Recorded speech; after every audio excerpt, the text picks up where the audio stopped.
Le but de cette vidéo, c'est de vous présenter comment on va se faire un gabarit pour une imposition de carte d'affaires. Ici, la quantité de cartes que j'ai choisi, c'est 21, parce qu'il y a 21 cartes qui vont rentrer sur un format 12 par 18, par exemple, sur l'imprimante qu'on utilise à l'école. Mais certains milieux de travail vont demander certains ajustements, donc des fois les gabarits sont à refaire. La façon qu'on va utiliser ce gabarit-là, c'est un peu à nous autres à le déterminer quand on travaille. Mais là, celui que je vous fais fabriquer, c'est essentiellement d'inclure des boîtes qui vont contenir notre carte, qui inclut les bleeds, et qu'en plus, on va avoir les repères de coupe qui vont déjà inclus. Ici, sont dans le fond perdu. On verra comment on l'utilise une fois dans le fond perdu. Le document est à la taille finale des cartes une fois imposées et non de la feuille sur laquelle on va l'imprimer. Donc, pour rentrer 21 cartes sur mon format 12-18, j'ai tout simplement multiplié la largeur qui inclut les bleeds par le nombre de copies qui va rentrer dedans. Des fois, il faut faire quelques tests avant d'arriver, mais là, j'arrive à un format que je vais vous montrer même comment le calculer. Donc, qu'est-ce qui va rester à faire pour l'utiliser? Ça va être d'importer, par exemple, ma carte ici. Puis là, je vais naturellement importer avec les options d'importation. Ici, on s'assure que ce soit coché ou on maintient la touche Maj au moment de cliquer dessus, Maj majuscule. Et là, il va apparaître cette fameuse boîte-là et on s'assure de recadrer naturellement le travail sur le fond perdu. Parce que si on ne l'inclut pas à l'importation, il va nous manquer une pièce. Donc, ma carte s'en vient ici. Et là, ce qui va me rester à faire, c'est soit d'importer manuellement chacune d'entre elles ou de faire une copie et de demander à édition coller dedans ou commande Alt V et puis là il va s'en aller exactement à la bonne place. Donc commande Alt V, c'est quelque chose qui va quand même assez rapidement. Ça, c'est une façon qui est quand même assez simple d'utiliser un gabarit. C'est que toutes les boîtes sont déjà prévues et il ne reste qu'à importer le matériel dedans. Un des avantages aussi qu'on peut avoir en utilisant un gabarit qui a déjà les images dedans, parce que ça se pourrait, ça serait qu'on puisse avoir ce fameux gabarit-là avec une carte qui est déjà montée dedans. Et quand on vient ouvrir le panneau lien, il est possible avec le bouton de droite de rééditer toutes les occurrences de cette fameuse carte-là. Donc, si on vient chercher, par exemple, une deuxième carte, j'affiche encore les options d'importation pour m'assurer qu'il va recadrer sur le même concept. Et là, je vais dire OK et je vais dire OK à chaque fois qu'il va remplacer un document. Donc, si j'avais par exemple des versos, je pourrais demander d'aller chercher la page 2. Donc, je vais entrer ici. Voilà. Et c'est terminé. Donc, il me resterait seulement qu'à imprimer. Donc, on voit que c'est quand même assez rapide d'utiliser le gabarit. Comment on fabrique ce document-là? On va partir de l'idée on a une carte d'affaires et cette carte-là, elle va avoir quel format? Donc, si je prends, par exemple, mes fonds perdus, j'ai un fonds perdu ici de 0.125 qui est assez standard comme mesure. Et si je viens voir les dimensions de mon document, j'ai un document de 3,5 par 2. Comme ici, avec mon calcul, j'ai fait une supposition assez rapide en disant, il va rentrer environ 3 de large, mais là, il faut penser que quand on va calculer notre largeur, il faut inclure les fonds perdus. Il faut penser aussi qu'on a besoin d'espace pour les marques de coupe. Donc ici, je calcule. Normalement, on va prendre le format de la carte et on ajoute le 0.125 d'un côté, 0.125 de l'autre, ce qui donne un quart de pouce, donc 0.25. Et je les prends, donc il en rentre 3 de large, donc je sais qu'il va en rentrer 3 de large, puis je sais que sur le 2 pouces, là on ajoute 0.125 plus 0.125, ça donne 0.25. Un quart, un huitième plus un huitième va nous donner un quart. Et là, j'ai compté qu'il allait en entrer 7 de haut. 1, 2, 3, 4, 5, 6, 7. Ça va être ma grille de carte d'affaires sur mon document InDesign.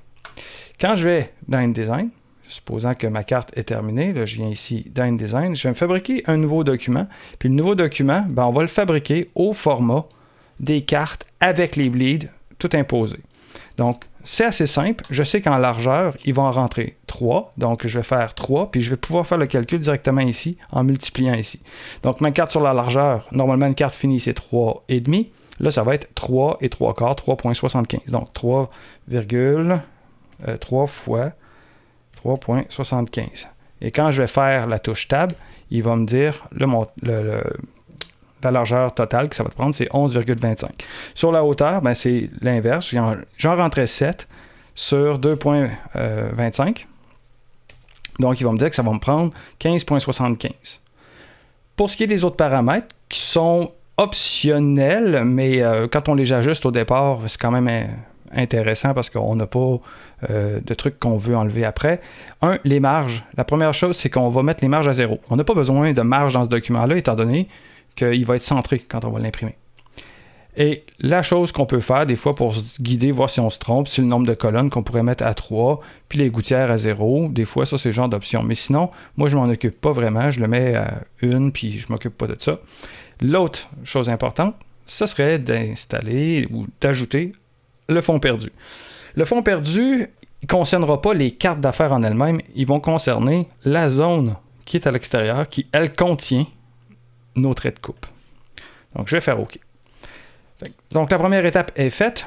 Et là, il va rester à mettre quoi? Ben, à fabriquer, les boîtes et les traits de coupe. Puis vous allez voir, ça peut être assez simple. Pour ce qui est de la boîte, moi, ce que je vais vous conseiller, c'est toujours d'utiliser une boîte en faisant un clic. Vous prenez l'outil, soit l'outil de bloc rectangulaire ou la forme rectangle. C'est à vous de décider. Si je fabrique le bloc rectangulaire, c'est tout le temps plus safe, plus sécuritaire pour ce qui est des mesures. Donc, si je mets ma mesure de carte d'affaires, 3.5 par 2. Ça, c'est le format de ma carte d'affaires. Ce qui va être important, c'est de penser que si je la place ici en bordure de page, ben là, je vais avoir un problème que je ne serai pas capable d'ajouter mon fond perdu. Donc, c'est super important de positionner ce document-là en coin de page. Là, ici, en haut, à gauche, je viens de positionner ici. Et la position en X, je viens de dire que je veux de l'espace pour mon fameux fond perdu qui va être ici. Donc là, vous comprendrez, quand je vais importer la carte, elle va venir s'installer grande comme ça. Elle va être un petit peu plus grande. Ça, c'est mon format coupé. La raison pour laquelle je le fais avec le format coupé, vous allez le comprendre tout de suite après, une fois que je vais avoir placé toutes mes copies. Pour faire les copies, vous pouvez le faire manuellement, mais l'idéal, c'est d'utiliser un outil qui est fait exprès pour ça, qu'on va trouver dans le menu édition qui s'appelle exécuter et répéter. Et cette fonction-là va nous permettre de faire une grille. D'ailleurs, il faut cocher l'option grille ici pour faire la fameuse grille en question. Et ici, ce que je vais dire, c'est je veux combien de lignes? 1, 2, 3, 4, 5, 6, 7. Je veux combien de colonnes? 1, 2, 3. Et les décalages, je vais mettre les valeurs en incluant les fameux fonds perdus. Autrement dit, si ma carte mesure 2 pouces, j'ajoute naturellement les deux valeurs, soit le premier fond perdu et le deuxième fond perdu. Vous comprendrez qu'il y en a un en haut en bas. Donc, là, on voit qu'il y a un espace entre chaque. Et là, la largeur, même chose, 3,75. Référez-vous toujours à ce que vous voulez avoir en incluant les fonds perdus. Une fois que ça va être fait, là, ça va être important de s'assurer d'avoir toutes les pièces qui sont sélectionnées comme ça. Puis là, on va utiliser une petite fonction qui est bien pratique. C'est une fonction de script qui va venir ajouter les traits de coupe aux boîtes qui sont présentement sélectionnées. C'est d'ailleurs pour ça qu'on va utiliser le format 3,5 par 2 à la carte, car c'est ça qui va nous servir pour ajouter nos traits de coupe. C'est uniquement à ça qu'elle va servir cette boîte-là. On va même l'acheter après. Donc, on s'en vient dans le menu Fenêtre et dans Utilitaire. On va trouver le panneau Script qui est ici. Normalement, ce n'est pas ouvert. Quand vous allez l'ouvrir pour la première fois, ça va être comme ça. Donc, vous allez dans Applications et dans Sample, qui sont des exemples fournis avec InDesign. Vous pouvez aller soit dans AppleScript, soit JavaScript. Les deux contiennent l'information. Vous trouverez un petit script qui s'appelle CropMark. Ce script-là, tout dépendant de AppleScript ou JavaScript, peut avoir une interface un peu différente, mais c'est les mêmes options ou à peu près. Donc, on double-clique dessus et là, il va exécuter le script. Qu'est-ce qui va se passer là-dedans? Ici, les marques de registre, on ne veut pas les avoir, donc je vais les désactiver. Par contre, pour ce qui est des crop marks en tant que telles, les marques de coupe, on va mettre des longueurs qui sont des longueurs assez standards. Là, c'est plate parce qu'il n'y a pas la mesure en pouces, on est habitué avec les pouces, mais 1/8 de pouce serait la longueur de notre trait de coupe. Autrement dit, la même valeur qu'on a mis pour notre fond perdu. C'est la longueur du trait de coupe. On peut la choisir, ça peut être n'importe quoi. L'idée, c'est qu'ici, je vais mettre 9 points qui correspond à 1/4 de pouce. Offset, ça veut dire décalage. Donc, c'est le décalage du trait de coupe par rapport au bord du document. Comme on le fait déjà en impression, c'est le fameux décalage. Donc, le décalage est toujours équivalent au fond perdu ou pas ça, mais ça c'est la longueur du trait de coupe, mais toujours équivalent au fond perdu de votre carte qui est juste ici. Là. Donc, on va le décaler de 9 points aussi. Puis là, on va lui demander de le faire sur each object, ce qui veut dire chacun des objets. L'autre option, c'est pour la sélection entière. Ce qu'il va me faire, si je sélectionne celui-là, c'est qu'il va m'en mettre un aux 4 coins, car c'est ma sélection entière. C'est pas chacun des objets. Ici, chacun des objets, on lui dit OK et on attend quelques secondes parce que ça prend quand même un petit peu de temps. Et là, en principe, il a fait partout des petits traits de coupe. Vous voyez, ici, il a fait un petit trait de coupe, il a fait un petit trait de coupe. Et là, on a aussi des traits de coupe qui sont à l'extérieur. Ce qui va être important, c'est que ceux-là, on ne s'en servira pas, on va les supprimer. Un des gros avantages de ce script-là, c'est qu'il nous fabrique un calque dans lequel il va mettre juste les marques de coupe. Donc, c'est déjà séparé de notre travail. J'enlève ici le calque, l'œil sur le calque, et je vais venir supprimer tous les traits de coupe, sauf ceux qui sont à l'extérieur de mon plan de travail, parce que ceux-là, j'en ai besoin. Donc, je les supprime, et là, ben, j'ai mon travail, puis là, ben, on voit que mes traits de coupe sont vraiment alignés avec l'endroit où mon document sera coupé. Prochaine étape, ben, ça va être d'importer notre document ou de placer nos tuiles, nos boîtes images, si vous voulez, pour importer nos documents. Donc, je supprime ceux-là, ou vous pourriez naturellement les agrandir un par un, mais moi, je trouve que c'est moins long de les supprimer avec exécuter et répéter. On s'entend que c'est quand même assez rapide. Donc, pour faire le même gabarit que j'ai fait tout à l'heure, là, on viendrait insérer à nouveau une boîte, mais sauf que là, on va la mettre en incluant les fonds perdus. 3.75 par 2.25. Je la place encore là, ici, mais là, cette fois-ci, comme les traits de coupe vont venir couper le fond perdu, ben ma carte, je vais devoir l'appuyer sur le bord de ma page. C'est pour ça qu'on a un document au format final. Ça évite d'avoir des fois des petits décalages qu'on ne sait pas quelle mesure mettre, mais là, on sait que c'est 0,0. Puis la première fois qu'on l'a fait, ben, on l'a importé, on l'a placé plutôt en décalant comme ça parce qu'elle était au format fini de la carte. Donc, je la laisse à cette position-là, et là, je vais faire la même chose que tantôt. Puis comme on l'a déjà fait une fois, ben, les mesures sont restées dedans. Donc, on va aller dans Édition, Exécuter et répéter, qui est ici. Et je vais pouvoir garder les mêmes valeurs. Je les vérifie pour être sûr. 3.25, 2.25, 3.75, c'est bien ça. Puis j'ai même l'aperçu qui me confirme que c'est correct. Et là, ben, ma grille est déjà faite. Donc, c'est pas plus compliqué que ça pour faire ce gabarit-là. Il va me rester à faire quoi? Uniquement importer mes cartes.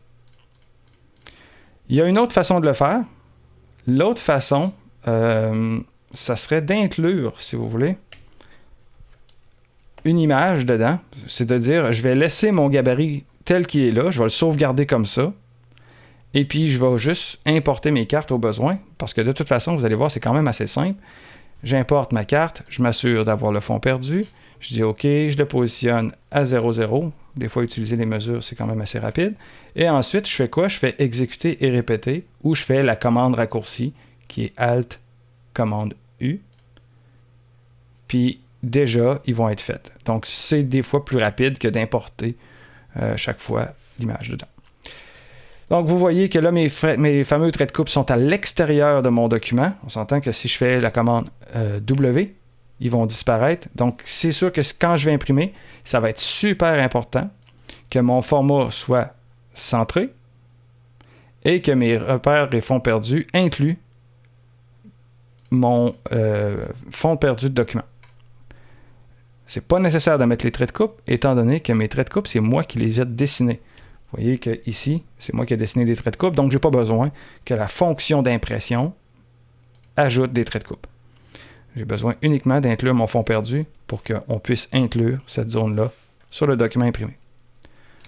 Donc c'est tout, c'est comme ça qu'on fabrique le document. La dernière étape, c'est de dire, par exemple, si je l'inclus avec ces documents-là, ça va être de l'enregistrer. Je vais faire enregistrer sous, je vais envoyer sur mon démo, puis je vais l'appeler imposition, carte d'affaires, 21, hop. Et là, ben, je vais maintenant l'enregistrer. Je vais choisir modèle InDesign 2020. Donc, il s'enregistre en INDT. Je fais enregistrer. Donc, quand je ferme mes documents, je ne vais pas enregistrer celui-là. Quand je ferme mes documents, quand je vais double-cliquer dessus, il va me faire un document sans titre. Donc, il me reste seulement qu'à remplacer les contenus. Soit par cliquer ici, comme je l'ai montré tout à l'heure, en disant je veux rééditer toutes les occurrences. Mais là, il ne faut pas prendre le premier ici, il faut prendre vraiment celui qui a la petite indication avec le nombre de copies. Puis là, ben, je vais chercher ma deuxième carte. Je n'afficherai pas les options, étant donné que je sais qu'ils sont déjà là. Et puis là, ben, il va toutes les importer, hop, en conservant la place. Donc, vous voyez que c'est quand même rapide d'avoir ce gabarit-là. Il me resterait uniquement à enregistrer mes hop. Par exemple, ici, ce serait mon imposition de carte. Mais là, c'est plus un gabarit, c'est un document vraiment InDesign. Donc ça serait celui-là pour le client X, par exemple. Ici, carte, client X, 21 hop. Il me resterait à faire le PDF ou à l'imprimer. That's it. Donc, c'est ce qui conclut cette vidéo là-dessus. Donc, bon gabarit.